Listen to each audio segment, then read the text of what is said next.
Boa noite. No ar, mais um programa Arcanos Celestes, uma série inédita na televisão brasileira que visa divulgar a obra do cientista, filósofo e teólogo Emanuel Swedenborg, revelador das doutrinas celestes. Esse programa vai ao ar todas as terças-feiras, às 19 horas, pelo canal 5 da NET e 72 da TVA. E pode ser assistido também pelo cwbtv.net e pelo arcanoscelestes.com. As perguntas podem ser encaminhadas para o nosso e-mail de contato, que é o arcanoscelestes@gmail.com, e os livros podem ser solicitados pelo telefone 3027 4741. No programa anterior, nós falamos sobre o estabelecimento de uma igreja, ou seja, de uma dispensação religiosa na Terra, né? Sua ascensão e declínio, chamando também de vastação ou devastação. Hoje nós vamos falar sobre esse processo dentro da igreja cristã. E para nos auxiliar novamente no desenvolvimento desse tema, nós temos mais uma vez em nossa presença o ministro Vicente Nobre, vindo de Jundiaí, lá de São Paulo. Quando e como surgiu a igreja cristã? Boa noite, ministro.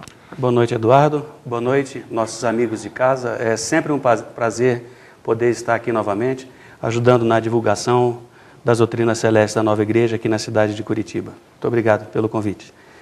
Bom, Eduardo, a igreja cristã, como o nome sugere, né, ela surgiu com o advento de Cristo, ou seja, o primeiro advento do Senhor Deus, quando ele veio à Terra, tomando então o corpo humano chamado Jesus Cristo, né, ele, no seu período, desde o primeiro dia de nascimento até o último dia de sua passagem nesse mundo, ele fez uma grande obra chamada obra de redenção.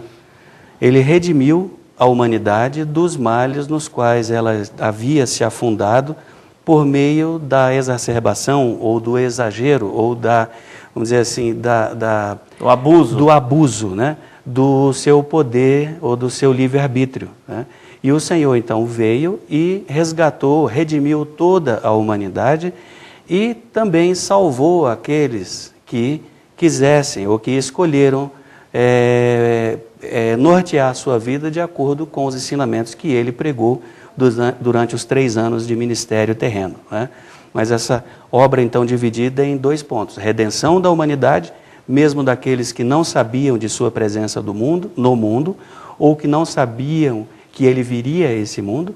Todos foram beneficiados porque ele venceu todos os infernos através de vitória em todas e cada uma das tentações às quais ele foi submetido. Ele redimiu então a humanidade, salvou, como eu disse, aqueles que quiseram seguir os seus passos, né? E um dos efeitos desse trabalho do Senhor foi a instauração da igreja cristã, né? Uma igreja que foi instaurada com remanescentes, com pessoas que vieram da igreja israelita. Essa igreja cristã, então, ou essa dispensação religiosa chamada igreja cristã, passou a ser o coração e os pulmões da igreja que havia sobre a terra naquela época. Então, aquele corpo chamado de igreja cristã, né, tinha todos os membros, ou as pessoas que estavam na Índia, na China, em todas as partes habitadas do planeta, formavam aquele corpo, aquela igreja, mesmo não sabendo que eles estavam fazendo parte daquele corpo. Eram alimentados pelo influxo de sabedoria e de amor que fluía através dessa igreja para as demais igrejas do planeta. Exatamente. Então, o Senhor estabeleceu essa igreja com remanescentes da igreja israelita.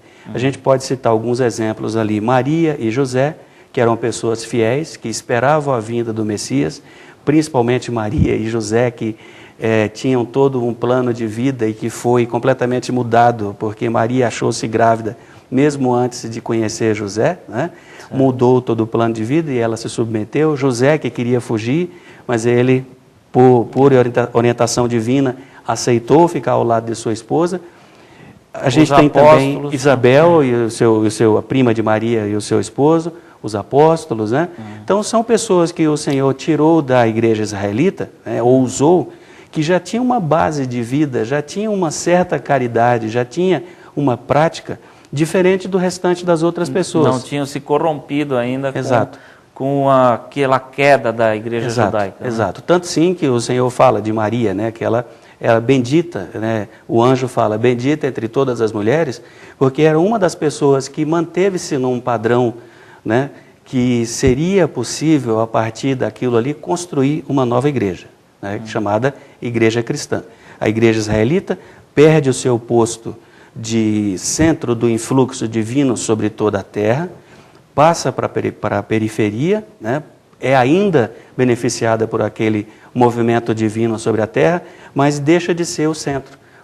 Aquele grupo de 12 homens ali que se expandiu depois para 70, logo depois que o Senhor chama, né, os 70 discípulos, depois tem, na época da igreja primitiva, aquele grupo passa a ser então o centro.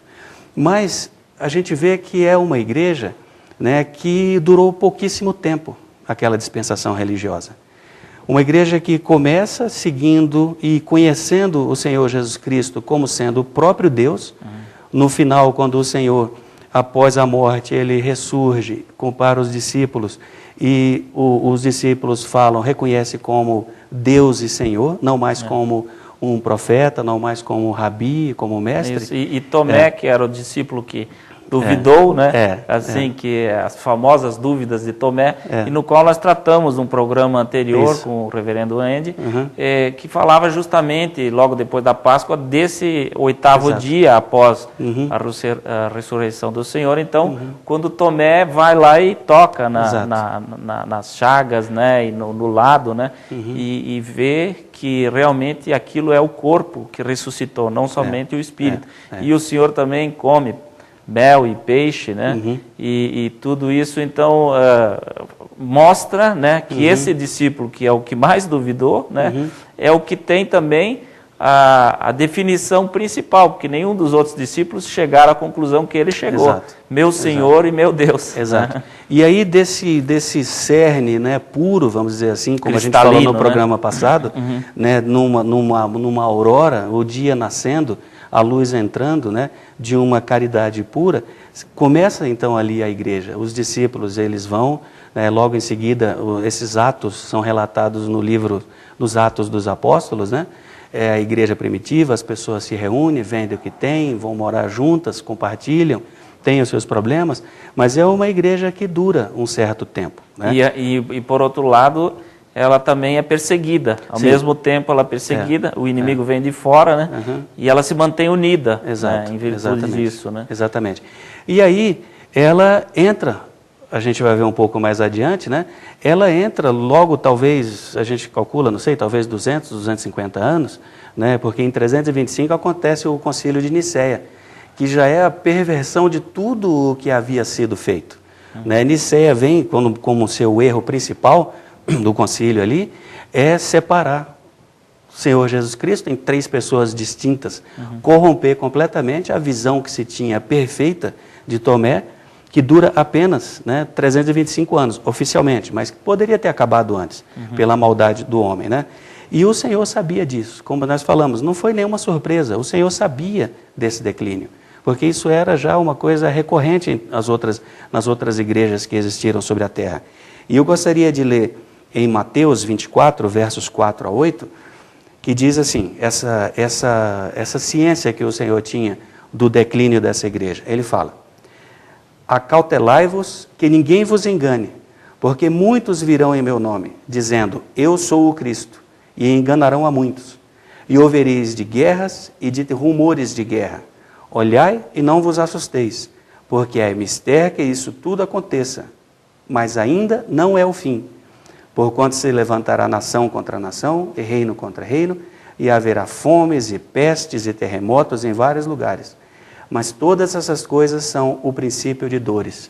O Senhor estava ainda aqui nessa terra, e ele já sabia, e ele já dizia aos seus apóstolos, né? Já esse sermão faz parte do sermão profético, né?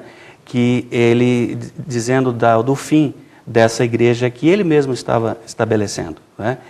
É uma igreja que dura no entendimento da nova igreja, né, pela revelação do sentido interno da palavra, até o século XVIII, né, porque ali é um ponto onde não havia, né, na verdade o ponto mais negro da história da igreja cristã foi na Idade Média.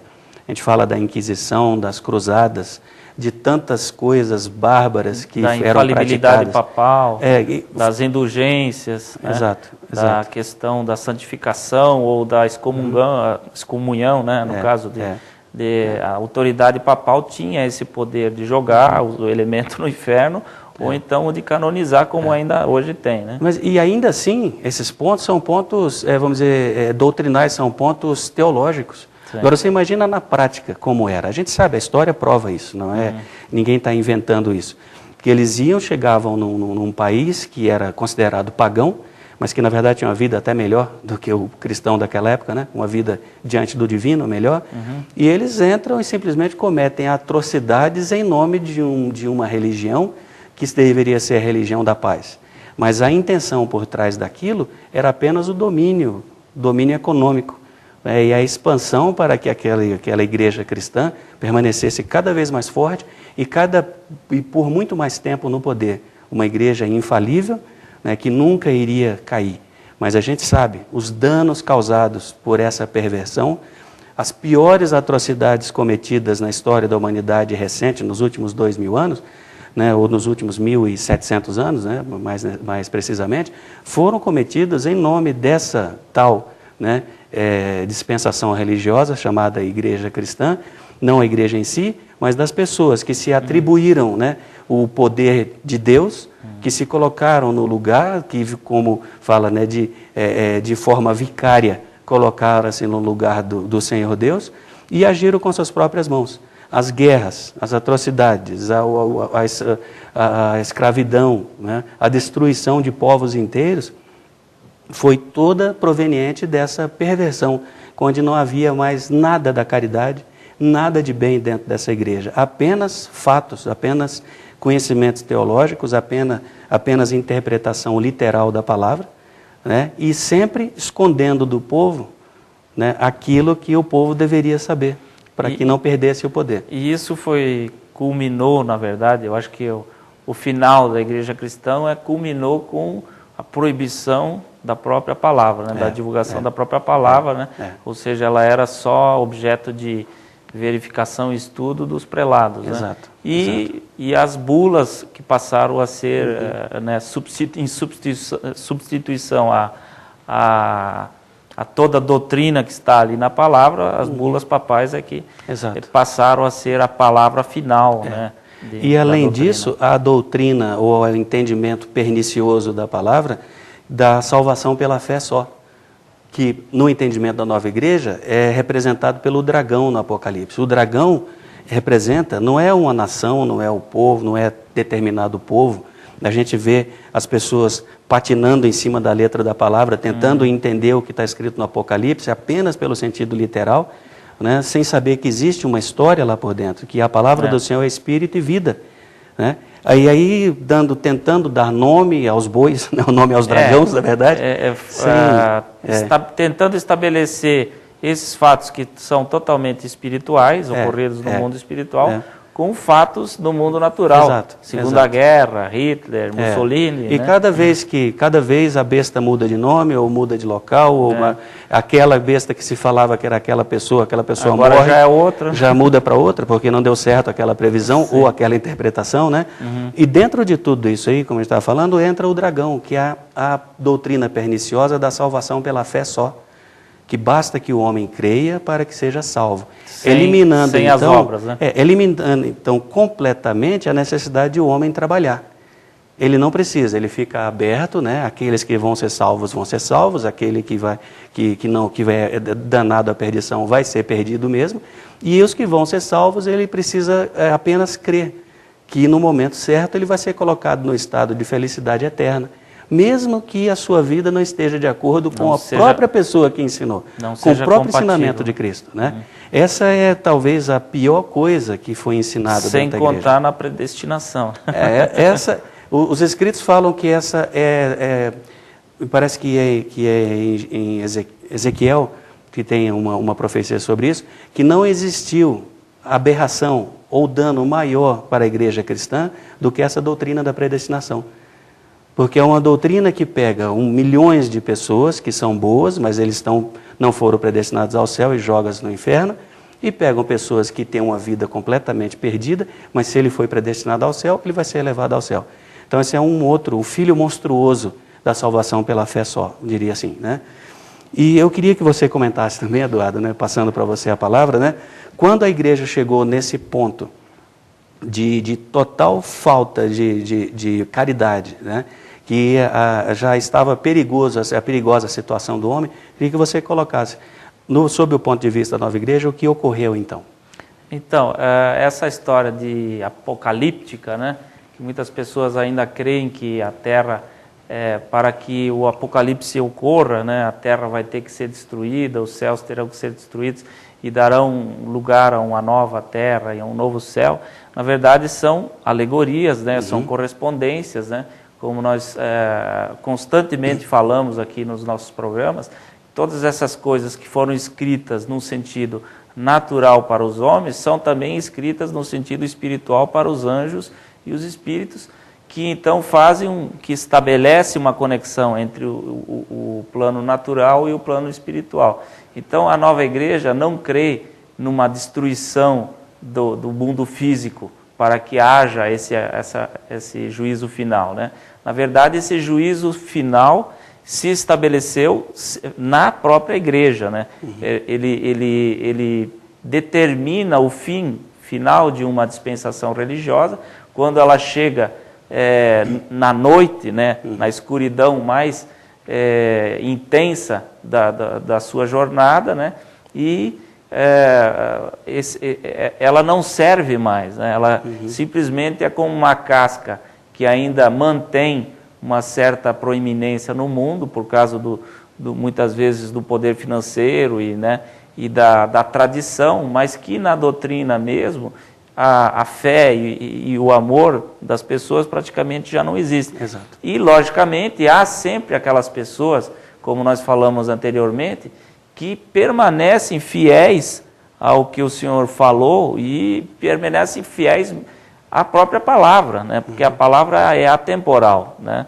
Então, a pessoa que vive bem por Deus, que procura fugir dos males, porque são pecados contra o próximo e contra o Senhor, né, e procura fazer os bens porque são agradáveis a Deus, essa pessoa permanece, a despeito de todo o declínio da igreja, ela permanece fiel, e essa nova igreja vai surgir desses poucos remanescentes que não se corromperam, né, com essa velha igreja. Exato. Né? E isso é citado constantemente no Apocalipse, né, daqueles que de vestes brancas, que não se corromperam, que dali, né, são os escolhidos, eles são tirados do meio daquela, como dizer, aquele todo o pandemônio que acontece no juízo final, eles são afastados. São aquelas almas também colocadas embaixo do altar que ficam pedindo ao Senhor até quando, ou seja, até quando esse estado de perdição da igreja vai durar. E o Senhor depois, né, que acontece o juízo final, que no entendimento da nova igreja aconteceu em 1757, não nesse mundo. Porque crer que o juízo final vai acontecer de acordo com o que está na letra da palavra, também não é muito racional. Também não é uma forma correta de se entender a palavra. A gente pega um pequeno exemplo. João fala no Apocalipse, né, que ele viu 1/3 das estrelas caindo na terra. Isso é fisicamente impossível, matematicamente de uma impossível. igreja já é suficiente. De uma estrela, de uma né? estrela. É matematicamente impossível. Então, não é descrer da palavra. A palavra é santa, pura, né?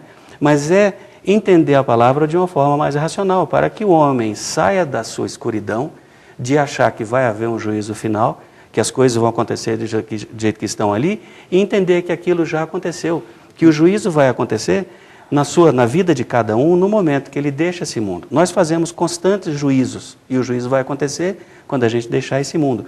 O grande juízo final, previsto no Apocalipse, aconteceu em cima da igreja cristã. A igreja cristã deixou de existir no mundo espiritual, e o Senhor estabeleceu, como você falou, com os remanescentes, com aquelas almas debaixo do altar, uma nova igreja cristã, uma nova dispensação, para a qual Ele pode revelar as coisas que ele não podia falar quando veio a esse mundo. Ele mesmo disse: ainda tenho muitas coisas para vos falar, mas ainda não podeis compreender. Quais são essas coisas? São a revelação do sentido interno da palavra que ele faz na sua segunda vinda, que está disponível hoje, né, nesses livros do Revelação do Sentido Interno, que nós temos na Nova Igreja, disponíveis aqui em Curitiba, lá na livraria Alexandria, né, diga-se de passagem. E essa igreja hoje, como você bem falou, ela existe hoje, mas é como se fosse um corpo que está nos seus últimos reflexos, né, já morto, mas que reflexos musculares, né, mas sem nenhuma vida, né? Ou a gente pode pensar com uma estrela que já se apagou há muito tempo, que a luz dela ainda nos chega, mas ela já não está lá, já não existe. Essa igreja cristã, do jeito que a gente entende, e cada um que está assistindo agora pode provar isso pela sua própria experiência, ela já deixou de existir, ela já está morta. Existe uma nova igreja que está sendo instalada ou estabelecida no coração daqueles que acreditam que existe um Deus, um ser superior, e vivem de acordo com os princípios, os desígnios, por amor ao próximo. Onde está essa igreja? Qual é a placa? E quem está lá? Se está dentro de uma igreja ou outra, a gente não sabe.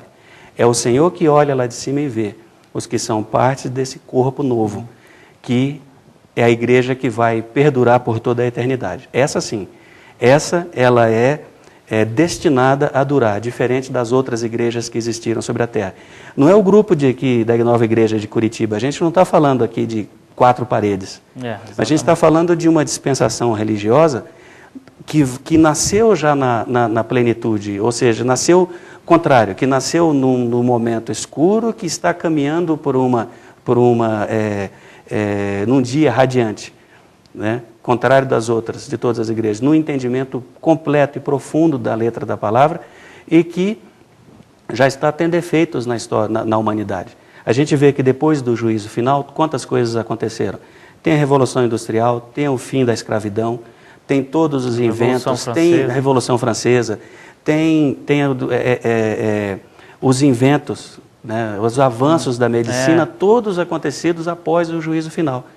Que, embora as pessoas podem não crer, mas eles estão experimentando efeitos desse juízo final e dessa nova igreja que já existe nesse mundo.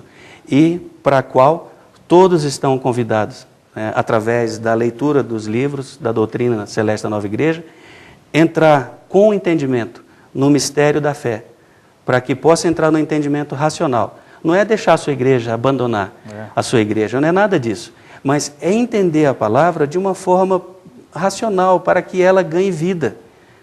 Porque sem isso, ela é apenas um livro estranho. Para alguns, um livro de fanatismo, para outros, um livro para enganar bobo, né? Mas com a doutrina celeste, é um livro que pode nos trazer vida e muita luz para o nosso entendimento. Faz significado para a vida das pessoas, né? Exato. E essa nova igreja ao qual o ministro se refere, ela, e como ele bem colocou, né, ela não está, nós não podemos localizar, ela está aqui, né, na Nova Igreja de Curitiba, ou ela está lá na Nova Igreja de Jundiaí, ou está lá no Rio de Janeiro, ou está nos Estados Unidos. Ela não é propriedade física, né? Ela é uma coisa que tem que se estabelecer no mundo espiritual. E se a pessoa vive bem por Deus, fugindo dos males, porque são pecados contra ele e contra o próximo, e a pessoa busca fazer os bens porque são agradáveis a Deus, ela já está vivendo neste mundo essa igreja espiritual. E isso não depende de estar ou não estar na nova igreja. A pessoa pode ser católica, estar muito bem, mesmo que esteja ainda com os reflexos dessas falsidades que nós descrevemos aqui, mas se a pessoa for uma pessoa consciente, honesta, justa, sincera, procura fazer o bem, né? E ama a Deus acima de todas as coisas e o próximo como a si mesmo, ela já está construindo a nova igreja dentro dela. Exatamente, né? Porque é um novo corpo, uma nova dispensação religiosa, um novo corpo sobre a terra. Como a gente falou, o coração e os pulmões, onde as pessoas leem esse ensinamento, né, e conhecem o Senhor como próprio Deus, e o restante do corpo, nossos irmãos budistas, nossos irmãos muçulmanos, nossos irmãos hinduístas, que vivem bem por causa da religião e amam ao próximo, já fazem parte desse corpo. O que a gente faz, o convite, é que para as pessoas aprofundarem um pouquinho mais nesse corpo, um pouquinho mais na letra da palavra, sem excluir, obviamente, né, ninguém, não é exclusão, mas é, pelo contrário, é uma inclusão e um convite, como o Senhor fala em Apocalipse, vem e vê, porque Ele faz novas todas as coisas. Esse é o convite à nova igreja que nós fazemos, ao entendimento racional da palavra. Muito bem. Então, com essas explicações finais do ministro Vicente Nobre, nós agradecemos a presença dele, mais uma vez aqui em Curitiba, e agradecemos também a presença de vocês, que são o verdadeiro motivo de nós estarmos aqui. Uma boa noite a todos, com a graça de nosso Senhor Jesus Cristo. Amém.